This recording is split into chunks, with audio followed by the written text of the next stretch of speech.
Hello, everyone. I just want to thank you so much for coming out this morning to this virtual town hall. This upcoming election is said to be the most important in our lifetime, and I couldn't agree more. There's much at stake, and it's important that we are informed. So come election time, we are making the right choice to benefit our community and this wonderful country we call home. Today, we're blessed to have 5 amazing public servants that have graciously taken time out of their very busy schedules just 3 weeks before the election to introduce themselves and to answer a few questions regarding our community. Because of time constraints, the format will be as follows. We'll start with an introduction by Richard Yang and Michael, the board chairman and president of the Carolinas Chinese Chamber of Commerce. And then each candidate will have a 15-minute time slot where they introduce themselves and answer a couple of questions. Because of time constraints, I may politely have to cut you off, but you'll have around 5 minutes for your introduction and around 4 to 5 minutes for each question as well.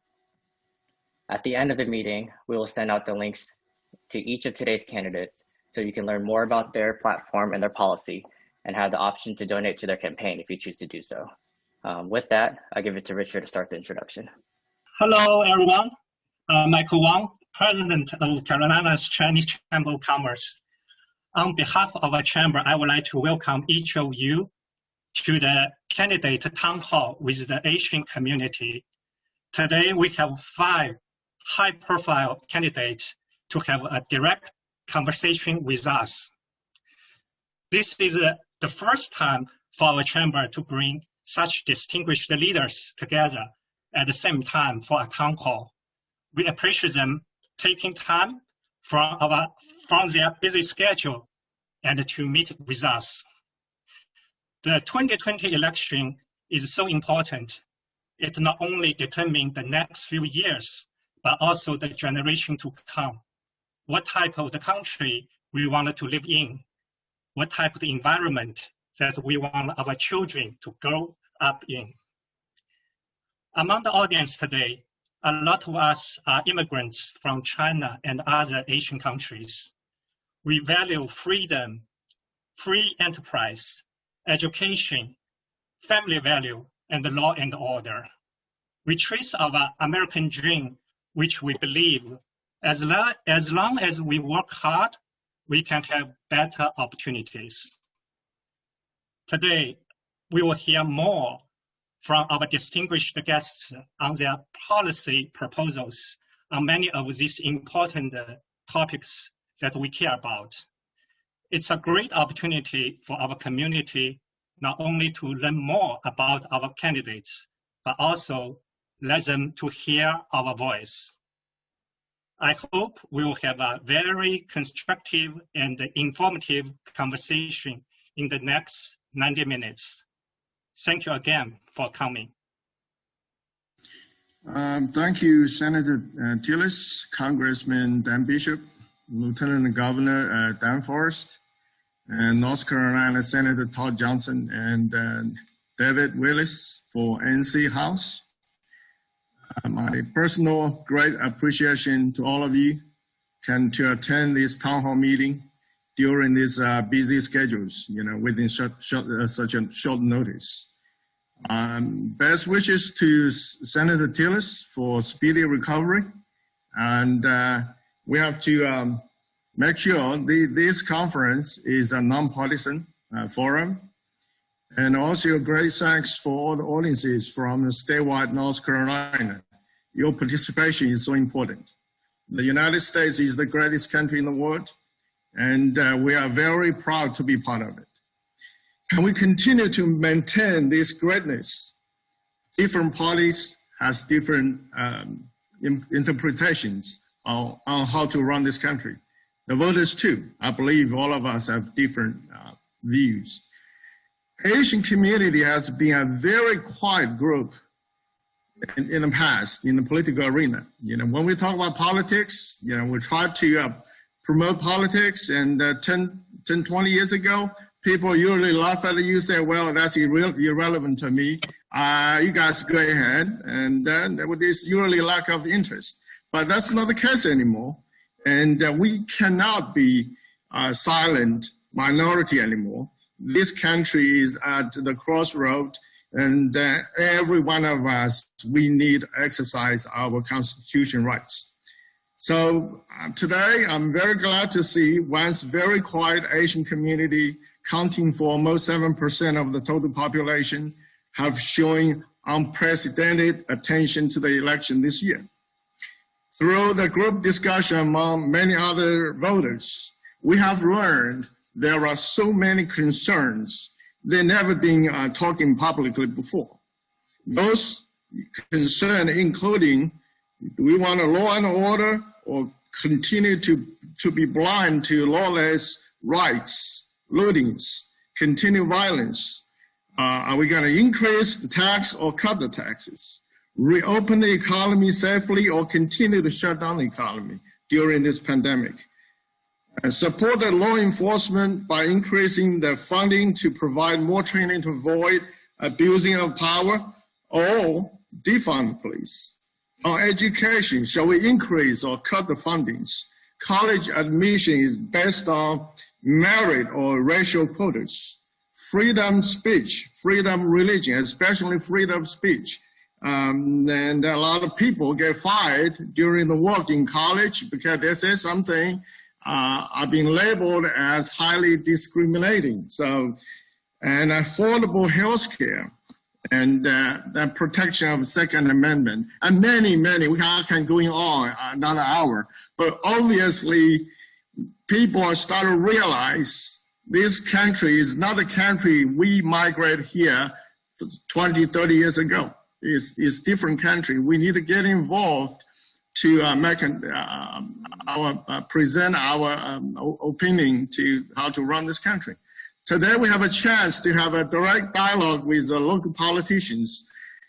We're going to listen and to learn what they stand for before we decide to vote, who we're going to vote, and who we're going to support. We need to put the right people to run our city, state, and our country. Don't be sorry, don't be regretful later on. Oh, I wish I choose another person. So let's really pay attention. We have less than 3 weeks before the election day. So we must vote. Every vote counts. So today's town hall meeting, it is the first official high-class meeting, especially in the Metro Charlotte area. Statewide, I think this is the first one, although we have some other town hall meeting with Democratic Party before. So we're not looking to get all the answers today from our local politicians, but this is a great beginning between Asian communities and our local politicians. Without further ado, the time is tight. I'd like to turn my speaker back to Luis. Thank you all, Todd and David. Thank you. Thank you. So the first candidate we'll start with is Mr. David Willis. Mr. Willis, if you could just introduce yourself and your background, let us know what position you are running for, and maybe a few reasons why you decided to get into politics. For our Chinese friends on the phone, ni hao, zao shang hao. My name is David Willis. I am running for North Carolina House District 68, which is Western Union County. This is my first jump into politics. For the last 25 years, I've been a business owner. I've been in corporate America. I've spent 2 tours of work in China for a year in Shanghai in 2000 to 2001, and 2005 to 2008 in Beijing with China Construction Bank and Bank of America partnership. For me, the reason I really got involved and started working with the party here in North Carolina was really just seeing the differences that Richard mentioned a few minutes ago. It's it's really a turning point in our country right now, and we have an opportunity to decide what the soul of our country is and what our core values are. And I feel like we've strayed so far from that. One of the things I learned living in China and have great admiration for the Asian community as a whole are the values around family, education, and hard work and entrepreneurship. And those used to be standard values here in the United States, and I think we've gotten away from that. And it's time that we elect officials who have a solid business background and understand how to run operations, how to manage a business, how to manage finances, because we've got far too many people that look at this and just think there's an endless pot of money, but all the money that comes out of our government comes out of our pockets. And so we have to have people that are going to effectively manage that. And I don't think we have enough of those folks that understand fiscal conservancy in our government, from the local level all the way up to the federal level. I also have 3 young children. I have a daughter who's 4, boys who are 12 and 13, and I worry about what the future holds for them if we don't right our ship and return the values that we all hold so dear to our country. And I want to go to Raleigh and fight for our families, for our businesses, and for the people of North Carolina. So I appreciate the time to be with you this morning. Thank you so much, Mr. Willis. Like you mentioned earlier, education is obviously very important in the Asian community, and we definitely try to instill those values into our children as well. I read in your profile that you own and operate a preschool and are a board member of an elementary school as well. So I assume education must be an important priority to you too. So Mr. Willis, what are your plans to improve the education system in North Carolina? And what are your plans on reopening schools safely amidst the pandemic? So thank you for the question. I think it's extremely important based on where we are right now. I am the owner and operator of a preschool in South Charlotte, and we have not been closed a single day during this pandemic. We've been operating 5 days a week since February, when this first started shutting schools down, and we have not had any type of outbreak or major issues with that. And I think the biggest thing that our focus was being able to make sure that we're focused on the children and trying to provide them some sort of normalcy during this time, and the hardworking families, those frontline workers who are dealing with healthcare, law enforcement, and other areas, and now reopening to all of our families and being able to bring them back in and do so in a safe way. I think we've lost sight on the ability to do more than one thing at once, and we have the ability to keep our children safe, keep them in school, protect our teachers, and allow our folks to return to work and do what they need to do to take care of their families. And I think the approach that we have right now in North Carolina is the wrong approach. I think we need to reopen all of our schools. I think we can do so with safety protocols in place. All of our K through 12 children need to be back in school. They are losing an entire year between the spring and this fall of education. They're not going to be able to make that up in the spring if we open our schools at that point. They need to be open now. The children need to be back in school, and we need to do everything we can to protect our teachers, our families, and all of the other workers at the schools in doing so. But I mean, every major indices that you look at from all the schools opening, I mean, the children are the most, the least vulnerable to this illness, and all of the harms that are happening to them from a social emotional perspective, from domestic abuse, from hunger and homelessness, and all the other financial impacts that are coming from our society being shut down are going to have far greater impact than COVID ever will on their lives. And so, my goal in Raleigh is to be very active in the education arena. I own a preschool. I also serve on the State Board of Community Colleges. We have 58 amazing programs across our state that are focused on helping build our economy, helping put people in jobs that are much needed right now. And a lot of times we don't have to have a 4-year degree anymore to have a successful career that pays, extremely well.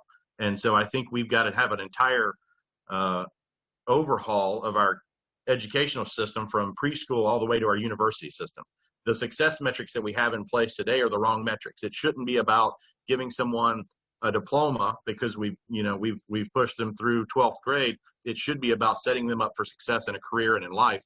And I think we're failing in that metric, and that's the most important metric that we have right now. 30% of the students that graduate from our public high schools in North Carolina have to take remedial math and English at the community college level. And so if we've got students who are graduating and then within 6 months are having to take remedial math and English, then we've not educated them and done our responsibility in the K-12 system. So I think we've got to have a major overhaul of that, and we've got to look at where the funding is going. We've got, I'll use Charlotte, for example. CMS has over 30 individuals in their administrative offices making over $100,000 a year, and they don't ever touch a student. And so we've got to make sure that funding gets to where it needs to be in the classroom and stop wasting it on unnecessary administration and other bloated costs. And we've got to make sure that they've got the funding that they need for the schools where our students are actually being taught, and make sure that education is what's best for those kids. The other important piece I'll point out on that is I think families have to have the choice to make sure they have the ability to make the right decision and what's best for their children's education, whether it's a public school, a charter school, a private school. Parents should have the choice to choose what best fits the needs of their children and shouldn't be tied to, a failing local public school if that's their only option. Thank you, Mr. Willis. And for your second question, as an Asian American community, we generally have a great respect for law enforcement and all they do to keep us safe. We have been hearing a lot of talk about defunding the police, and that sounds a little concerning for many in our community. At a local level, Mr. Willis, what are your plans to keep our community safe from riots and violence? How do you plan on protecting the police that protect us here in our state of North Carolina? That's a critically important question right now. Obviously, we're seeing what's happening in areas across the state, from Raleigh to Charlotte, and towns all across this great state. The answer is not defunding the police or reallocating, as they like to call it now, because they don't want to use the word defunding. It's really making sure that we have the best possible training and education for our police and the safety protocols in place to make sure they're effective and able to do their job. The community college has a basic law enforcement training program that is the starting point for roughly 90% of all of our new hires into law enforcement in North Carolina. We need to take a deep dive into that program and see what educational gaps there are or educational needs there are in terms of onboarding these new officers and making sure that we have the best possible training for them and additional training wherever possible. We've also seen improvements in long-term performance and their abilities once these officers are able to continue and go on to higher education, receive a 4-year degree and so forth. We've got to make sure that they've got the training and the support that they need and that we're equipping them and helping them understand how to deal with the issues that they're seeing across our state, but also make sure that we've got the pieces in place for them to feel comfortable and safe as well. They have to know that they have our support and that we're going to stand there and not ask them to stand down and watch while riots break out and businesses are being damaged and people's livelihoods are being thrown away because we want to stand by and allow people to peacefully protest. And I say peacefully because that's the word the media likes to use, but it's anything but that. And so we've got to stand up and support our law enforcement officers and make sure that they have the support that they need from us as well. And I think a lot of that comes into making sure they have the proper funding, training, and community relationships and support from their leaders, which I don't think they're always getting at this point.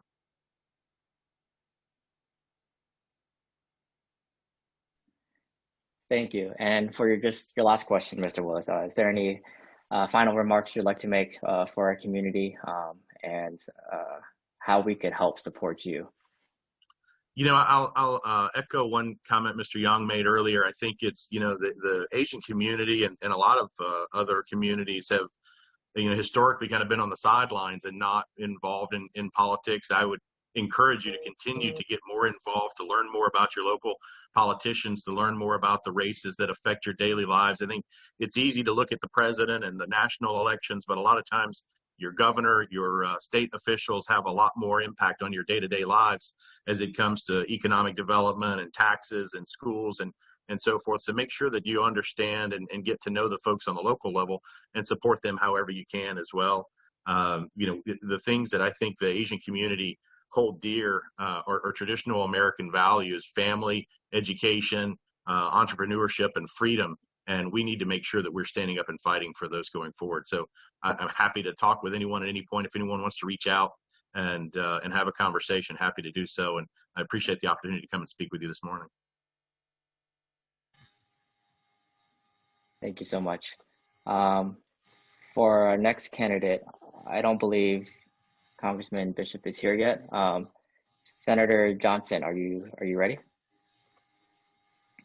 Yes, absolutely. Good morning. Good morning, Senator Johnson. Please, if you could just take a few minutes to introduce yourself and your background, let us know what position you're running for, and maybe a few reasons why you decided to get into politics. Sure. Thank you so much. My name is Todd Johnson, and I have the privilege of serving Union County in the North Carolina Senate. So my district primarily, or actually solely, is in Union County, even though we do still have a lot of friends and work closely with our friends in the Mecklenburg County area and business leaders there. So I have served in the North Carolina Senate since 2019. So I've just completed my first term, and I'm running for re-election for my second term. Senate North Carolina Senate positions as well as North Carolina House positions are 2-year terms. So it seems like we're always campaigning and always running. But I'm a small business guy. I work in a family insurance agency based in downtown Monroe. It's actually where I'm sitting right now is in our conference room in downtown Monroe. I decided to get out of the house this morning because I have 2 boys and a couple of them had friends spend the night. And so it was going to get a little wild and woolly there this morning. So I said, well, I better get somewhere where it's nice and quiet. But having been around in the business community and knowing the impact that our local and state as well as federal politics play in the business community, I decided probably about 10 years ago I could continue to sit on the sideline or I could get involved. There's a friend of mine that says you can either get into business or get into politics or get out of business, and I think that rings true because the decisions that elected officials make directly impact us. And one thing that's been mind-boggling to me over the last 10 years, especially in the last 2 years, is realizing just how many elected officials have never signed the front of a check. They've never signed they've never had to meet a payroll. They've never had to come out and say, hey, what do we need to do to make this budget work and employ people? They've always been folks that sign the back of a check. And I think being a business owner gives you a different perspective on budgeting, how to spend money, how to work for it, and you treat money a little bit differently. And so what I have found in Raleigh is a lot of folks want to spend money.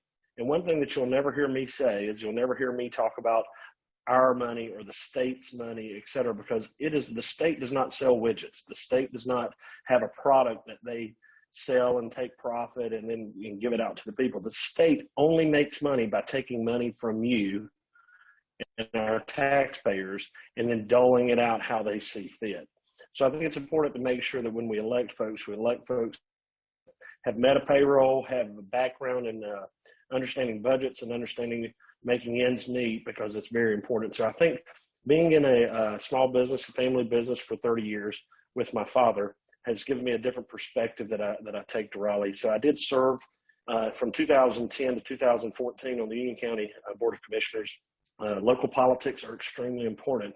Unfortunately, many times those get overlooked on the ballot and folks really don't do their homework on it. But these folks make decisions that directly impact our businesses and our families' lives.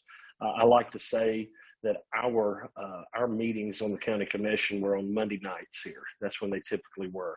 The decisions we made on Monday night changed somebody's life Tuesday morning. So it's important to stay involved in those local politics.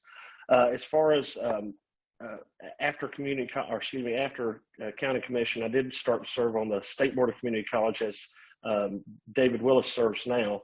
And I served on the State Board of Community College for 4 years up until I was seated in the Senate. Education has such an impact on folks' life. And I know for me, I was not always raised in Union County. I was actually raised in Anson County, which is a very depressed, tough economy east of here. And education was what saved me and helped me get out of a situation where I would not have any type of upward mobility. And so the community college system to me is the gem of North Carolina in terms of education. It allows folks to be able to seek an education, seek a trade, seek a certificate or a credential that allows them to better their lives and better their families' lives. Not everybody can afford to go to college, a 4-year university. So that's why it's important that we have our community colleges here in North Carolina. As David said, we have 58. And the way we've got them strategically placed throughout the state is there should be nobody that has to drive more than 30 minutes to go to school. Here in Union County or Mecklenburg County or the greater Charlotte area, that seems like a lot. But when you get out to the mountains or the east, I mean, it's not as heavily populated, so it's difficult to have those opportunities. But I'm very proud of our community college system. And then moving into 2019, when I joined the North Carolina Senate, education was very important to me at that point in time. So I do serve on the North Carolina Senate Education Committee, and we've worked very diligently to try to improve education and I guess my frustration that I feel like is that all too often we want to focus on institutions And many, many times you'll hear folks talking about education and they'll speak for 20 or 30 minutes, but at no point in time do they mention the student. It's always about the institution or the buildings or the faculty, et cetera, but they never mention the student. And I'm reminded of my pastor, typically every Sunday, he will say, the main thing is to keep the main thing the main thing. And so in education, I think it's important that we do that, keep the main thing student and student outcome and their ability to increase their upward mobility and be able to be prepared for tomorrow. Because in the community college system, what we typically say is we're training for jobs that don't even exist yet. So we're training for jobs for tomorrow, for next year, for 5 years from now, and always keeping that forward thinking. And but as far as me, small business guy, politics it's not a fun and flashy thing, but I think it's an imperative thing that we get involved. And so, like I said, I have a 13-year-old and a 15-year-old in school, and we've got a lot of challenges right now, and I'm sure you'll have some questions concerning that. So Thank you, Todd. I'll defer back to you, Lewis. Yeah. And then for your questions, Senator Johnson, as Asian Americans, we're obviously a minority in this country. I assume many of us have probably had racist experiences here and there, but many of us believe that this country is still the land of opportunity for everyone, regardless of race, and anyone can succeed as long as they're willing to put in the work. What is your take on minority discrimination in our country and in our state? And do you believe there is systemic racism? That's a great question. And I think we can boil a lot of this down, and I'm not in the minority, so I have not lived and experienced, so I can't speak to it from that approach, but I can tell you what I have seen and what I feel like in terms of the systemic racism that you mentioned. For there to be systemic racism, it's actually the way I view it. It views it, the system and the institutions of America and the importance that we have with our founding fathers and how the system was set up. The system is designed, I feel, in a way to give equal opportunity to everyone. Now, the difference between myself and other political ideologies or other political viewpoints is I believe there should be an equal opportunity, not an equal outcome. So therefore, if I'm willing to put the time in and put the effort in and try to better myself and go to my community college or go to my four-year university and work a little harder, then the outcomes that I should see should be different than someone that doesn't do that. But the problem is what we have is a society that says, if you don't want to work hard, if you don't want to go to school, we're going to guarantee you the same outcome as somebody else that worked hard. That's the systemic problem that we need to be looking at, and how we can actually say, it doesn't matter. It shouldn't matter where you're from, where your background is, zip code is. You should have the equal opportunity to be successful. And I'll tell you, kind of tying it back to the education piece, Lewis, that you mentioned, or that we were talking about earlier. This past year, I know many of the folks on this call may be aware of it. David Willis and I were talking about SAT scoring. And I don't know if any of you were familiar with this, but basically what they were trying to do, what the SAT board was trying to do, was take your zip code or maybe where you were from and give you extra points on your SAT. And again, trying to approach an equal outcome for folks. And quite honestly, I think that's a disservice to those that work hard and have gone through the steps and done the extra time and extra studies. And so what we did when David and we spoke about it, I think it was probably the next day, I called the SAT board and I said, we need to have a meeting. And so the director for North Carolina came to my office in Raleigh, and I expressed my dislike. I'll just say is the lightest term I can use. Dislike for the idea, because at the end of the day, if I'm laying on an operating table and I'm having my life being saved by a doctor, I want to make sure that I have the best doctor there is. I don't care their background. I don't care where they came from. I want to know that they're the most proficient and the best at what they do. And so having these for lack of a better term, handouts on these testing scores and trying to determine, well, we want an equal outcome for everyone. To me, I'm just going to tell you, to me, that's communism. I don't like it. We're not all the same. We all have different skill sets. We all have different abilities. I look at David and his ability to operate his preschool, and don't be fooled. When we say preschool, this is not like a nursery. This is an educational facility that provides preschool education, in which he's teaching these kids at a very, very young age and preparing them to go into kindergarten. So when we say preschool, let's not David was very generous and very quiet about it, but he has an educational facility that's preparing these young people. But having the ability to go through this, but understanding the kids that have put the time and the effort in should be able to be successful, and it should have nothing to do with your zip code or nothing to do with your background or nothing to do with your race, religion, creed, etc. It needs to be who puts the time and effort in. Does the problem exist? Absolutely, Lewis. There is an issue. There is an issue with racism in this country. I will tell you what's really sad is the overuse of the term and the way folks are just saying everything is racism. What it does is it waters down the problem to where we can't actually identify what true racism is, to the point that we can help to fix and right the ship on that, because it's been overused. Everything is not racist. I'm sorry, everything is not racist. But if we have a disagreement, Lewis, it can just be because we disagree. It's okay. And we can have a policy discussion or a political discussion about that without getting into the name calling, and it's unfortunate. But I think that we have a lot of work to do, and hopefully what we can do in this next year, for once we get to these elections, is get to the point where we can start trying to heal our nation, because we are still the greatest nation on earth, and that I'm proud to live here, and I'm proud of what we've been able to do. But we do have a long way to go.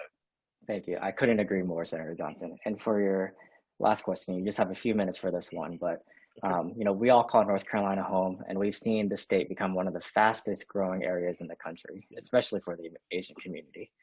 How do you plan to continue to improve our economy and draw more business to the state?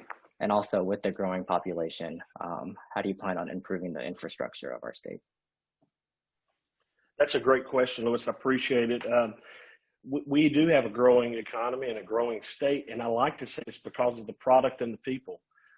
We have been able to, I see that Congressman Bishop has joined the call, and I would never begin to take credit for the work that others have done. So I will tell you, for the last 10 years in the North Carolina Senate or in the General Assembly with fine folks like Congressman Bishop, when I served in the Senate with him, the General Assembly made a very conscious decision to make the state of North Carolina open for business. The free enterprise system and free market system is the greatest system on earth. You can say you don't like, folks say, well, it's unfair, it's got corruption, et cetera. But the beauty is, in a free market system, all that stuff tends to kind of work its way out, because people having the decision and the choice to choose who they do business with and products that come, that's why we're able to get great products. And we look at other parts of the country, or excuse me, other parts of the world, and they want to be like us, because what we do is we feel like getting government out of the way is the best decision. Letting small businesses and business owners make decisions for what's best tends to be the best avenue. In the General Assembly this past year, we made an effort to start reducing the franchise tax. Now, over the last 10 years, they've gotten corporate tax rates down to 2%. And then the last kind of the nail that was really kind of holding us back, I feel like, was the franchise tax. Franchise taxes are paid by businesses whether they sell a product or not. It's a bad tax. It's an anti-business tax. And so what we did is we wanted to start righting the ship and getting rid of that, so that we could remain competitive on a national and an international stage. Unfortunately, we did pass it through the General Assembly, but it was vetoed by the governor. But that doesn't mean that we're not going to go back and try to do it again, because reducing these regulations, reducing these taxes are what's going to continue to attract these businesses. And when we say businesses, most businesses are not IBM and Apple and Lowe's and these big corporate conglomerates. When we say businesses, I'm talking about mom and pop shops on Main Street, folks that are just sitting here trying to make a living, provide for their family. Those are the businesses that we're talking about most of the time when we're talking about attracting these businesses and industries and folks that directly impact the Charlotte area. Having government is rarely the solution, but is often the problem when it comes to business. And then as far as infrastructure, we do have growth. Growth does bring us challenges, but with that is a lot better challenge to deal with as opposed to a lack or reducing population. Having that increasing population here in North Carolina, we do have infrastructure issues. I tell you, if you drive around anywhere in the greater Charlotte area, especially here in Union County, our road system simply was not designed for this many people. So we're slowly but surely trying to change that. There's been some leadership issues over the last 18 to 24 months. And I'll just throw this out there to you. About 20 months ago, we had over 2.1 billion with a B, dollars in cash in DOT. As of about 6 months ago, we had $83 million. So you spent almost $2 billion in this state, yet when you look around, we really don't have anything to show for it. So that's when we worked on House Bill 877, and we passed an oversight bill which will allow us to put some parameters and guidelines in with this DOT spending, because DOT spending has been out of control and it has not been put where the money needs to go. Because yes, we want the people, yes, we want the business, but also we want to have safe roads for our folks to drive on. Because here's the thing, Lewis, my family drives on the roads too. I've got a 15-year-old that's got a permit. He's driving on the same roads that we're having to drive on, and understanding that it's a very dangerous situation. So making sure we're positioned so that we continue this growth. I think we're on a good path, but November, there's a lot on the line, as you said earlier. All right. Thank you so much, Senator Youngst, for your time. Thank you. For the next candidate, we have U.S. Congressman Dan Bishop. If you could unmute yourself. And please, if you could just introduce yourself, your background, let us know what position you're running re-election for, and maybe a few reasons why you decided to get into politics. Thank you, Lewis, and thank you for letting me join you, Richard. I see you're on the line, and I saw, as I flipped through, I'm going to talk about that in just a minute. I saw Michael on another page, so I know you folks, and it's nice to meet you, Lewis.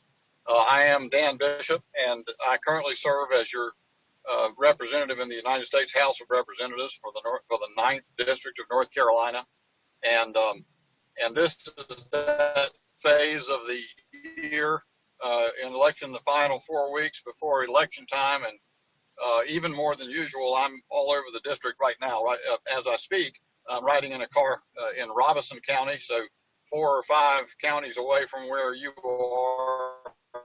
I think it is it's a modern miracle. You know, we've had, every dark cloud has a silver lining. We've all lived through the coronavirus pandemic saga since in the last 6 or 8 months or so. And one of the things that, although it's maybe not a perfect substitute,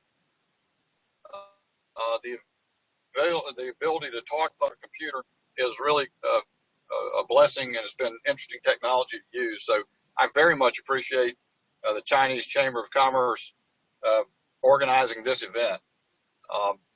I was elected to Congress last year in a special election that received national attention.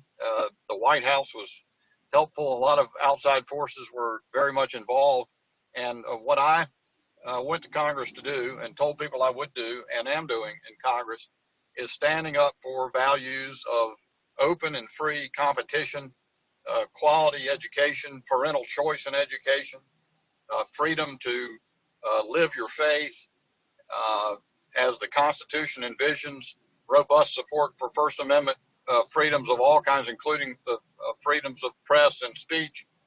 We have in this election, I would submit, not so much a question of Democrat or Republican, but a question of those who embrace the original idea of America as a land where all are created equal and each has the opportunity to pursue happiness and is entitled to respect for their life and liberty, as was set forth in our Declaration of Independence back in 1776. That's one choice that's on the ballot this year, and the other choice is among people who want to fundamentally change what America represents. And And I went to Washington to resist that because I think they want to make America considerably, much worse, and to undermine that initial fundamental promise of this country that over the course of our country's existence has been refined and improved to allow more and more people to participate in the full blessings of liberty. So that's a little bit about me, and I guess just maybe a little bit of bio background for those who do not know. I have lived in Charlotte all my life, and my mother, though, came from the opposite end of this district in Bladen County, North Carolina, 8 counties away. And I attended public schools in Charlotte, and then public university in North Carolina, University of North Carolina, Chapel Hill undergraduate law school, and practiced law as a business litigator. I represented my entire career represented small businesses in various controversies in our courts. And so I think I have, for that reason, I don't think, I know that I have a deep understanding of the problems that businesses confront, and particularly those challenges that come from government that is not always well planned out and can cause a considerable counterproductive impact on business as people attempt to go about their lives. So, Lewis, I'll stop and see if you guys, I think you have a question or two, perhaps, as I understand it. Absolutely. I thank you for the introduction, Congressman Bishop. So your first question, there's a lot of talk going on about voter fraud and corruption in the news and debates recently. Much of the Asian community has left their previous countries because of corrupt governments and not having the right to vote or participate in elections. Many of us treasure our right to vote and do not want our vote or our voices to be compromised. So Congressman Bishop, what are your plans to make sure that our election process and in extension, our government is fair and safe from fraud? Well, Lewis, I'd like to say a couple things about that, and thank you for the question. One thing to say is that I am a member of the Homeland Security Committee in Washington in the House of Representatives, and one of the we have an organization or an agency called CISA, C-I-S-A, which focuses on cybersecurity in the United States, and they report that the election this year, from the perspective of any kind of technological interference, is the most secure it's ever been. But really, that does not mean we're without threats, because Lewis, what we see as a significant threat are forces who seek to make changes in election procedures in the course of the election, and some of those, I think, on their face are terrible. But the biggest problem of all that everybody ought to be in agreement about is you set the rules for the election before you start the election, and you don't monkey with it in the middle of it, because that is a recipe for abuse by people who would be inclined to abuse. We've seen litigation efforts, and I've said this election is not about Democrat versus Republican per se, but the Democratic Party has instituted litigation in states across the country, including North Carolina. They've used tricks in litigation with which I'm, as I indicated before, very familiar, in order to implement or attempt to implement changes in elections processes here, specifically with respect to the use of absentee ballots that have not been approved by the people's representatives in the state legislature. The legislature decides those things, and that's what the Constitution of the United States says, specifically with respect to federal elections for president and for members of Congress. The legislatures of the states set the rules, and that's the way they're supposed to work unless Congress steps in. But these litigation has been used in so-called settlements of litigation in order to attempt to circumvent the rules of the legislature. I'm happy to say, or I feel duty-bound to report, I'm one of the plaintiffs in litigation that's been filed to stop that. And we have so far, although this is something that develops, new developments every day, it seems, but we have had most recently federal judge Jim Dever in the Eastern District of North Carolina, a federal judge sitting in Raleigh, has put a stop to those things. But the efforts that were being made were to, if you use a mail-in absentee ballot, you got to have a witness on it. And the witness's name and signature and address must appear. One change that they were making without the consent of the legislature was to effectively eliminate that. They would just, if somebody didn't do it, the Board of Elections would send them a form to sign. If they signed the form saying they were the voter, then they could just get by with not having a witness. They had another change that would have allowed absentee ballots to be just dropped in an anonymous drop box outside the Board of Elections. And there's a deadline set by the legislature. If you're going to use an absentee ballot, you got to mail it, have it postmarked by election day. It's got to be received by 3 days after, or it won't be counted. They extended that to 9 days after. And one of the things you've heard about across the country is there seems to be a desire to make the result of the election so unclear that it drifts on into weeks after the election. We won't know who's been elected president of the United States or the other results. That is terrible for the country. It undermines confidence in the integrity of our elections, and those efforts should be resisted in every way possible. And I am participating in that resistance, and I'm pleased to say that in North Carolina so far, and in most places across the country, including in a United States Supreme Court decision just last week, most of those efforts to upend the election processes are failing. And so that's a good sign. I hope it continues. Yeah, well, we definitely appreciate your efforts in this regard, Congressman Bishop. And for your next question, much of the Asian community are small business owners, entrepreneurs, and generally hardworking members of society. We tend to value hard work and believe in a free economy where we earn what we work for. And with that comes the question of taxes and how high taxes may deter hard work and hurt our businesses. So Congressman Bishop, what are your tax policies and how do you believe they will benefit our community? Yeah, if we hear Congressman Bishop, maybe I'll text back to him, start up with Senator Tillis online. And I believe the Congressman Bishop is driving right now. So maybe after Senator Tillis' turn, and he can come back and answer the questions. All right. U.S. Senator Thom Tillis, please take a few minutes to introduce yourself, your background, let us know what position you're running for re-election for, and maybe a few reasons why you decided to get into politics. Good morning, Louis, and everybody on the call. I know Dan Bishop exactly where he is right now, and I can speak probably with certainty that he's lost cell coverage. I'm sure he'll dial back in. I'm Thom Tillis. I'm running for my second term as U.S. Senator. I had a 29-year career in business. Before I joined there, or actually the first 3 years that I joined the state legislature, I was still a partner at IBM. Prior to that, I was a partner at Price Waterhouse and then Price Waterhouse Coopers. I grew up in an atypical life, probably for a U.S. Senator. I grew up in trailer parks. I moved 7 times before I was 16 years old. I attended 2 community colleges and 3 universities at night and completed my degree when I was almost 37 years old. That was almost a year after I was admitted to the partnership at Price Waterhouse in 1996.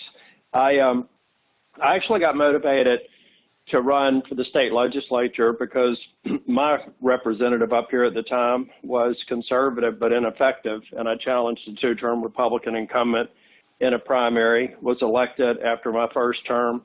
I was elected as the minority whip, and in my 3rd term, when we got the majority, I was elected Speaker of the House. I had term limited myself and did not intend to serve in the state legislature for more than 4 terms, and at that time, the Senate seat was coming open. It was a Democrat incumbent who had voted for Obamacare, had voted for tax increases, and North Carolina looked like a state that could actually bring a majority back to Republicans, and I decided to run, won that race. And I think I won that race largely on the policies that we accomplished when we took the majority. I led the effort, led the agenda, as speakers do, for tax cuts, regulatory reform, for reforming our unemployment system, our workers' compensation system. And it had an immediate effect on North Carolina's economy, going from one of the sixth worst in the nation in 2010 to one of the top 10 today. Went up to Washington, did the same thing, voted for tax cuts, voted for regulatory reform, and we saw the impact that it had on the economy. I'm running again so that we have the right policymakers in place to recover from the damage that COVID has done. And I believe that we can recover. I'm sorry for joining the call late, but I was on a call with Secretary Mnuchin, Chief of Staff Meadows, and Senate colleagues trying to work on the follow-up to the CARES Act to provide businesses with what they need to weather the challenges that COVID has placed on the economy. And with that, I'm happy to answer any questions. Absolutely. And relating to that, what you just said, I think many of us believe the economy seemed to be very healthy in the years before the pandemic. But since the start of the pandemic, the businesses of our community and the economy have seemed to struggle a little bit. So Senator Tillis, what are your plans and policies to continue to develop and recover the national economy from this pandemic? Well, there are several aspects. First, we have to follow up with, we filed a bill to provide additional funding for the Paycheck Protection Program to extend unemployment until the end of December, $105 billion to open schools safely, to provide for health care subsidies for those who are struggling with school closures, for vaccine research, and about $10 billion, exactly $10 billion for the Postal Service. They've experienced shortfalls because mail volumes are down, particularly for mass mailings for businesses. We have got to have a follow-up. If you think about when we first passed the CARES Act, we all agreed that we had to do something big, bold, and fast because the financial markets were on the brink of collapse. We had to make it very clear that the world's most important economy, that the government was prepared to help weather the storm. But the reality is we thought that it was going to be a 90 to 120 day phenomenon, and then we'd start seeing recoveries. But the impact of the closures, a number of businesses, the first in, last out businesses, travel, tourism, some retail, fine dining, we have to provide another tranche of funding so that even businesses that received a Paycheck Protection loan could qualify for another one. We also have to simplify the loan forgiveness process, in my opinion, for any loan under $150,000. So Jerome Powell, Chair Powell was right. The markets are watching. The U.S. government has to act. We have to demonstrate that we're willing to bet on the fundamentals of the economy, but we also have to buttress it with some additional bridge resources. And I believe if we do that and we continue to lean into the safe reopening of the economy, then I think that we can bounce back and have a very positive 12 to 14-month outlook. Thank you so much, Senator Tillis. And for your next question, similar to a question asked earlier today, but at a more national level, we, as an Asian American community, we generally have great respect for law enforcement and all they do to keep us safe. We definitely value the job that they do, and many of us have been discouraged by the lack of respect they seem to be getting lately. So Senator Tillis, what are your views on law enforcement, and how do you plan on keeping our community and country safe? Louis, I think the reason why many people choose to leave their country of birth and move to the United States, which I think is a high compliment for this country, is because we have generally been known as a nation of laws and a nation of order. And what we have seen with the utter contempt and disrespect for law enforcement is unlike anything I've seen in my 60 years on this earth. I have been endorsed by the Troopers Association, the Police Benevolent Association, the Fraternal Order of Police, and I'm getting another endorsement in a couple of hours from law enforcement in North Carolina because I have a consistent track record of supporting law enforcement. They have to be held accountable. That's why I supported the Justice Act that I co-sponsored with Tim Scott to increase standards, to provide additional resources for law enforcement. Many of these men and women are exposed to just traumatic incidents, and they need support so that they can do their job and deal with the trauma that they face virtually every day. I mean, every day they face the trauma of going out and knowing that they could get into a fatal encounter with a criminal. And I think that we have to support them. I think that any city or state that provides sanctuary policies, that refuses to cooperate with federal authorities for illegal persons who have committed a crime, a violent crime, to not transfer them into federal custody. There should be a consequence. That's why I filed a bill saying that anyone who is a victim of a sanctuary jurisdiction that releases someone who does harm after they're released without cooperating with federal agencies, that victim or the victim survivors, because we have had deaths in these situations, should be able to sue the governmental entity. If the government claims immunity, then they're no longer eligible for certain federal funds they'd otherwise be eligible for. Similarly, I think that any city or state that has defund the police, an attack on law enforcement, there should be consequences. If they, as local elected officials, choose to do that, then they shouldn't expect the federal government to rebuild their communities. And that they're entitled to do what they want to do at the local level. I believe local government should have a lot of flexibility, but they also have to have accountability. And more importantly, we just have to make sure every time you see a law enforcement officer, you should thank them. Retirements are up. Applications to academies are down. The North Carolina Highway Patrol said that their applications for new entrants to the academy are down by 75%. We've just seen over 2,000 law enforcement officers in New York ask for early retirement. They're down their law enforcement in New York, one of the most dangerous cities right now with one of the highest murder rates, are going to have fewer law enforcement officers out there. And I think the situation is going to get worse. I unapologetically support law enforcement. I believe everybody else should as well. I definitely agree, Senator Tillis. It's a dangerous job and used to be a profession that we, as the country, hold in high esteem, and heroes of our nation. And now many people are making them out to be the enemy. Well, again, just thank you so much for your time, Thom Tillis. I wish you a speedy recovery. Do you have any last words you would like to say to our community? No, I would just say that the stakes of this election are very high. The majority of the Senate is, for the first time, this was just about losing the election and losing the majority. But based on Chuck Schumer's public comments, I think we are on the brink of losing our country. When you have him go on stage last week with AOC and say he would not waste the majority, that he does think that the Supreme Court should be expanded, that he does believe that we should go down to a simple majority. The thing that makes the United States unique among all other democratic institutions is the high bar that we have for getting legislation passed out of the U.S. Senate. If Chuck Schumer gets the gavel, he is going to destroy the institution of the U.S. Senate, and with it will be what has been for over 200 years the most stable democratic democracy on earth and in history. And so the majority of the U.S. Senate is something that's critically important, and that majority runs right through North Carolina. So I would appreciate you all's support, and I would just go out and look at the public statements. I'm not known for being a hyperbolic speaker.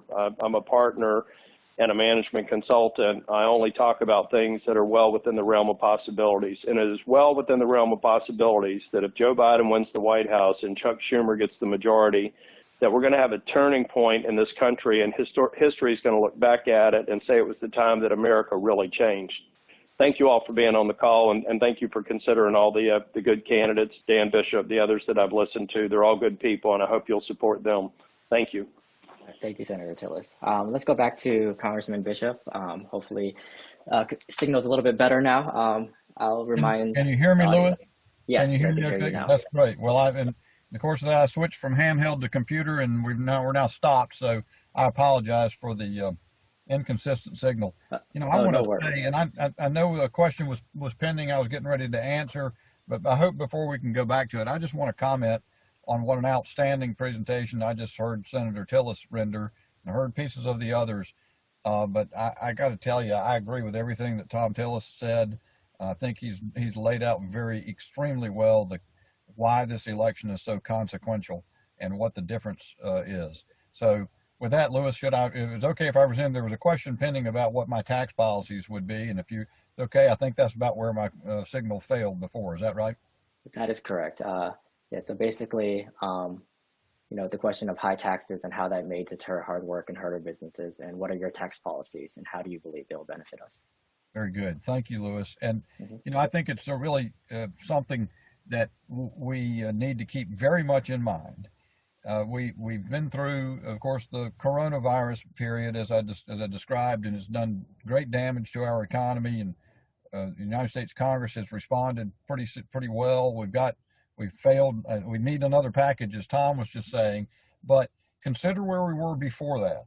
As the president aptly summarizes, we had an extraordinarily well-performing economy, probably the best economy in history, low unemployment, job creation going well.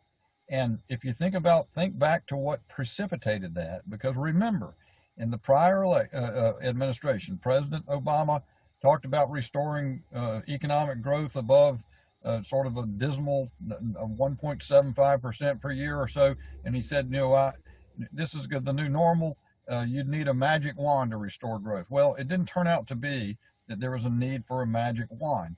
What instead happened is that the president focused on the legislation that became the Tax Cut and Jobs Act of 2017. And once those tax cuts took effect, you saw the results commence. And this is something that Democrats, Kamala Harris said in the debate the other day that on the first day, Joe Biden will repeal the Trump tax cuts. Remember that 9 out of 10 Americans received a tax cut in that legislation. The Tax Foundation said that the Trump tax cuts would increase long-run GDP by 2.6%, create 339,000 jobs, raise wages by 1.5%, and this is what Joe Biden has said is the priority, is to repeal that. And when they repeal it, that means they're going to be repealing opportunity zones. And Americans, on average, would see an increase of $1,400 in their annual tax cost. The average American would be about $27,000 poorer over the next decade with the lower economic growth that we'd see. The child tax credit would be cut in half. So it's my view that the tax code should promote job creation and reward hardworking families. And there's no substitute for that policy. If we have those who would have the policy of increasing the tax burden on folks at all levels, which is certainly what they will do, will prevent the restoration of economic growth that we need to have, and that will and already is resuming as we get this the economy back up and running as we deal with the coronavirus pandemic. But we have a long way to go, and we can get there rapidly if we don't take the extraordinarily mistaken approach of damaging this economy by raising taxes. And that is exactly what Joe Biden would do. So that's my view on taxes. Thank you. And do you have any closing remarks you'd like to make for our community, Congressman Bishop? I'm honored by the opportunity to be with you. I think Tom summarized this election very well. We have a little over 3 weeks to go before Election Day. And every American that believes the promise of America has been the beacon to the whole world for freedom and for the productivity that it can develop and for the flourishing of human beings, should pay close attention. Make sure your family and you vote. Make sure your friends are well aware. If you know people who are vacillating or concerned about something, make sure they understand the stakes as described by Tom and as we have summarized, because it is genuinely an enormously important election. And if we keep the same promise of America and move forward with that, equal opportunity for everyone, no matter where they come from, no matter their race, no matter their national origin, there is nothing America cannot do. And we will have a people that are strong and independent and live in dignity and improve prosperity. That is what the promise of America is. Let's keep it. So God bless you all. Thank you for letting me join you. I appreciate it very much, and your patience. Thank you so much, Thank you, Dan. Bishop. Thank you. Thank you, Dan. Is Lieutenant Governor Van Forest on? Yeah, Lieutenant Governor his plane just landed. He's calling in from his car, so it looks like everybody's busy, super busy. Let me see if he's calling in. He's sure he's calling in right now. I don't know. We are giving him the right number to call. I think so. Okay. With that, I'll ask a question. If any of Senator Johnson or Mr. Willis would like to answer, feel free.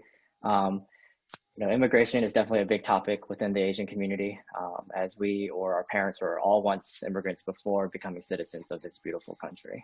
We love this country, we call it home, and we believe that our Asian community brings value to this country as well. With that said, I'd like to hear what your thoughts on and policy is on immigration, and maybe versus illegal immigration.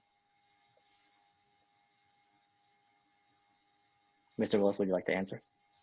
Sure. I'll be happy to answer that. I think, as a Republican, we get a bad rep for our views on immigration, but I don't think people really take the time to listen and understand what those views actually are. As a husband to a wife who has actually immigrated to this country legally, I'm all for immigration. I think, immigration has made our country what it is today. And, folks from all over the world have been able to come and make a life for themselves and to plant roots and to have, a very successful, family here. And I think it's, something that we want absolutely to continue, but it has to be done the right way. And it has to be done with, through a process. We just unfortunately don't have the ability to open our borders completely and allow everyone that wants to come in. Our population would double, fairly quickly if that happened. We just don't have the capability, the resources to be able to do that. And I think we need to have an approach that looks at immigration in a way that's, sympathetic to those who are in, really tough situations, and then those that are wanting to come here for the right reasons. And I think, we have an opportunity to have a system that brings in folks who are going to, follow the American dream, who are going to come in and work hard and want the opportunity for freedom and to buy into the values that we hold so dear, versus those who are coming here and bringing values that go against, what we believe in the fabric of America. And I think we've seen the ramifications for that, far too often in certain parts of the country, and the discussions we're having now about law and order and about, how America is changing. And, I think we need to be very careful about that, but we can do it in a way that's humanitarian and helping those that need it. And in a way that, that helps them. I mean, there are folks that don't want to come here, but need support, whether it could be, for financial or political or war reasons. And I think we've got to do a better job of holding the international community responsible for helping those folks and helping them in their own communities and allowing them to stay, where their roots are and where their history is and where they want to be, rather than just bringing everyone here as a Band-Aid for that solution. And we see that it doesn't always work that way. But immigration is going to continue to be a vital part of America. I mean, we have more jobs today than we have, applicants for across the country. And we need folks with a certain skill set and the resources to be able to come in and to help and to continue to have our economy and our country grow. But I think we need to be smart about how we do that. Thank you, Mr. Willis and Senator Johnson. Yeah, and I agree wholeheartedly with David. And folks want to come to our country because it's a great place to live and it's a great place of opportunity. And it's still a refuge for many nations across this country or across this world that see the opportunities that we have here.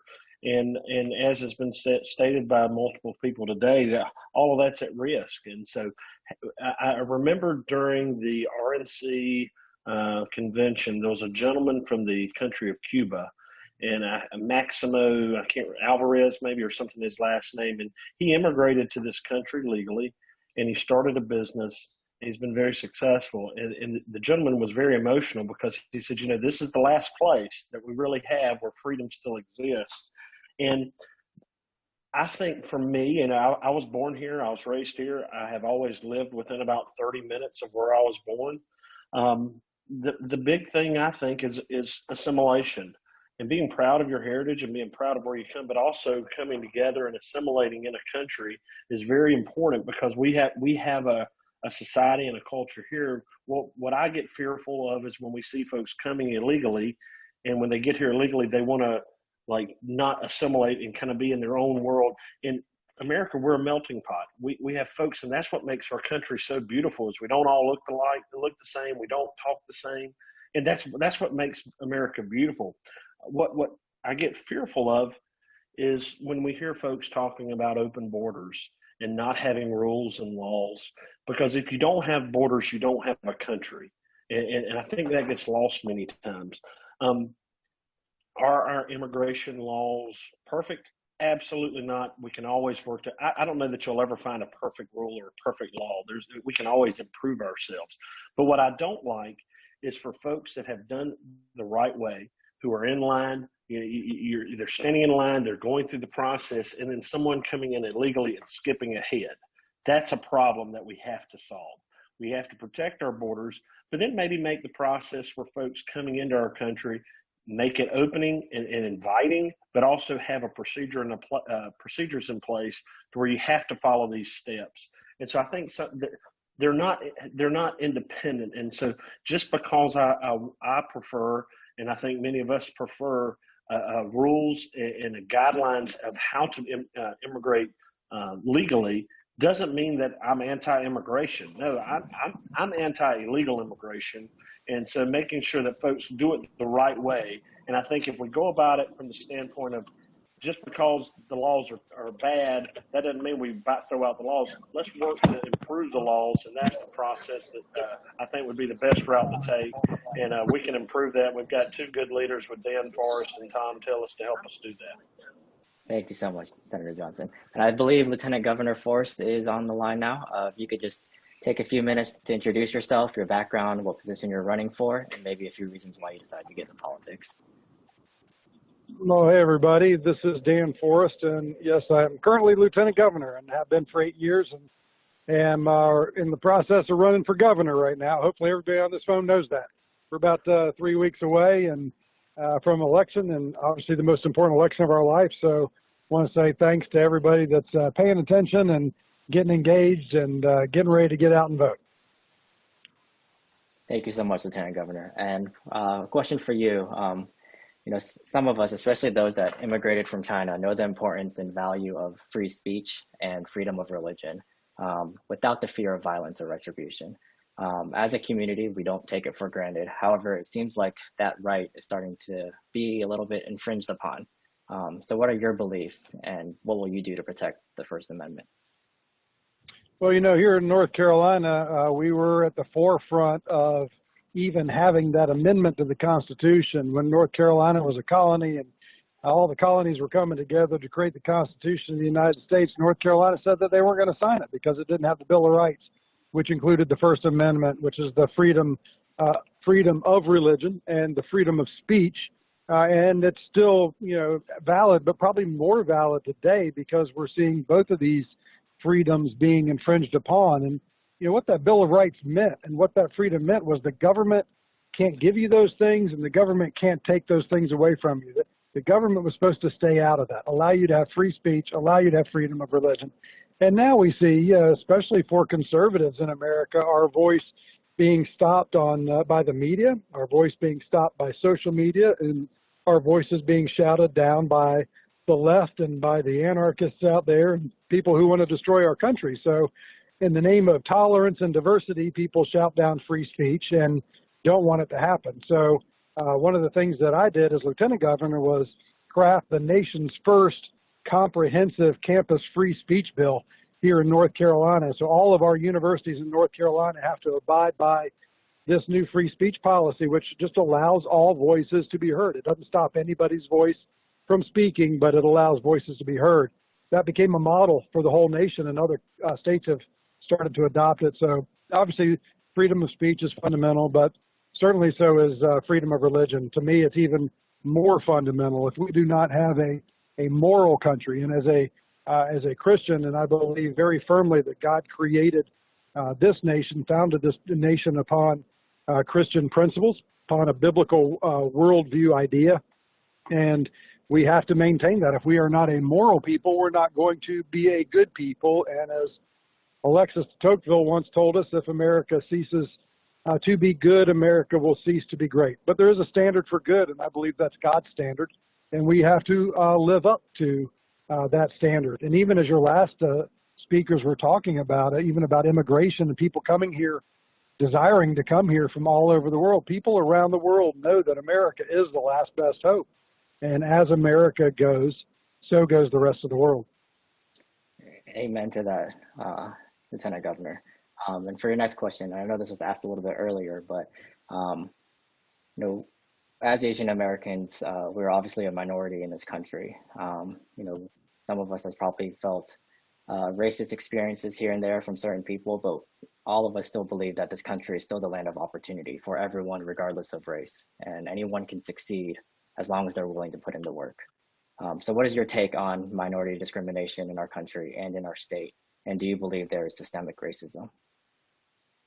Well, I don't think there's systemic racism. People still come here from all over the world, and we have all races coming from around the world regularly. If America was a systemically racist place, then people would not be coming here and wouldn't desire to come here by the hundreds of millions. They would say, I don't want to be in America because I'm going to be discriminated.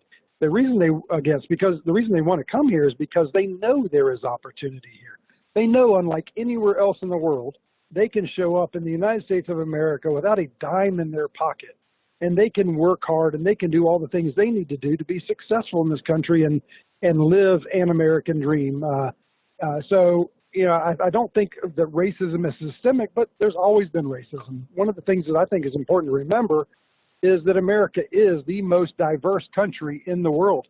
So of course you're going to have people that are racist, and we should not tolerate any level of racial discrimination anywhere in our country. In fact, we've done quite a phenomenal job as Americans through the years to push past our racist past and push through slavery. And as Dennis Prager once said, he said, it's not the countries that had slavery that we should point our fingers at. He said, it's the ones that have gotten rid of slavery that we should look to as the example and say, how did they do that? And so we've moved beyond slavery.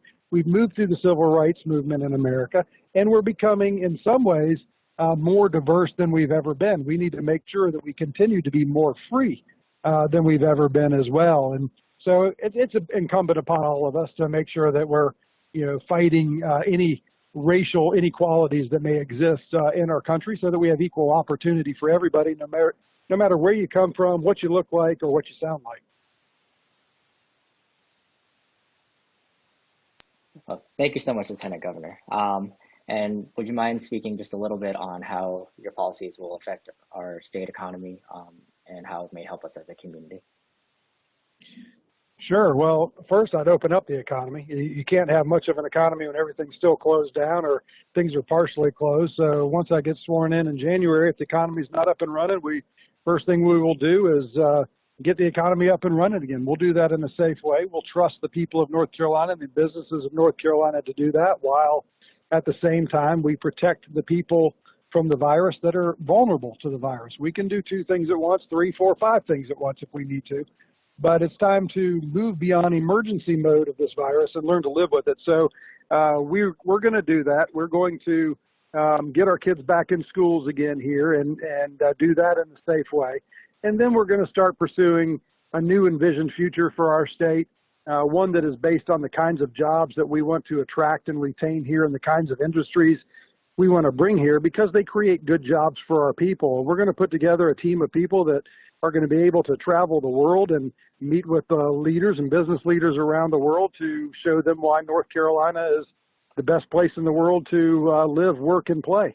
And I believe we're going to be successful doing that, and we're going to get back to having one of the best economies in the world once we make the change in November. Thank you so much. And do you have any lasting words you'd like to say to our community? Anything we could do to help support you? Well, I would just say, if you're with people who don't pay much attention to politics or maybe a little intimidated by politics in America, let them know that their voice counts and their vote counts, and it does matter.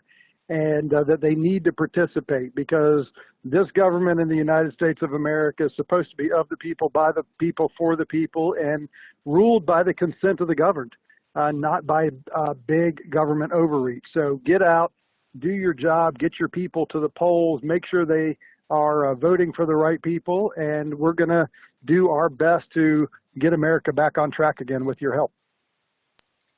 Thank you so much. And I'd just like to, thank all 5 candidates who have graciously taken their time out of their way, of their busy schedules, to come here, introduce themselves to us, let us know their platform, their policy, and how they would benefit us in our community. At the conclusion of this meeting, we'll send out to everyone who joined links to their page so you can learn more about them and have a way to donate to their campaign if you choose to do so. With that, I'll let Richard and Michael close. Thank you so much, Dan. Sorry to squeeze you. I know you just landed just get off from the airplane. And also Congressman Dan Bishop, and you are on the road. And also Senator Tillis, you are on the phone call with your party. And also thank you, Senator Johnson and David Willis, for your time and your sharing your policies with Asian communities. It is a very productive 1.5 hours. I feel great with such a nice communication with Asian communities. And I want to call all my fellow Asian Americans. Yeah, every vote counts. Every vote is important. This is the most important election we ever had before. So go out and vote. You like all those candidates' policies, we will send the link. Please vote for them. Please contribute to the campaign fund. And we'll stay in touch and stay communicating with our electing officials. And God bless you. Thank you so much. And we'll see you in the election then. Michael, you want to say anything? This is a very productive meeting, and thank all the candidates that come today and share their views. As Richard said, it's a very important election. Every vote counts. So go to vote. Let your voice be heard.